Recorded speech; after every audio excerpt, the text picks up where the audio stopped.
This morning, a new urgency in the prayers for Pope Francis. The 88-year-old leader of the Catholic Church had another setback Monday in his battle with double pneumonia, suffering 2 acute respiratory failures when mucus in his lungs made it harder for the pontiff to breathe. Doctors performed a bronchoscopy after each incident, placing a thin tube with a camera into his airways. The mucus buildup is a consequence of pneumonia.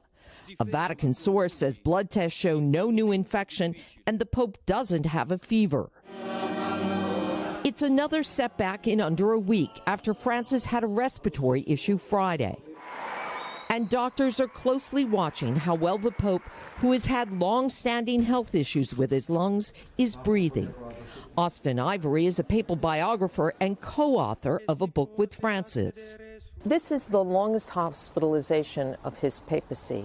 If he comes back and if his health is diminished, do you see him resigning?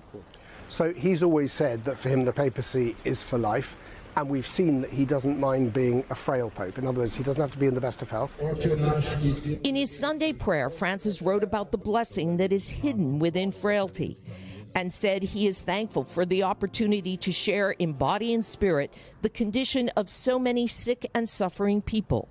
The faithful encouraging that spirit at last night's rosary for Francis,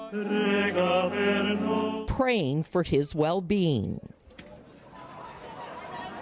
Now, the Vatican says the Pope remained alert and cooperative throughout both attacks. This morning, his prognosis remains guarded. Craig? All right, Ann Thompson for us once again from the Vatican. Ann, thank you.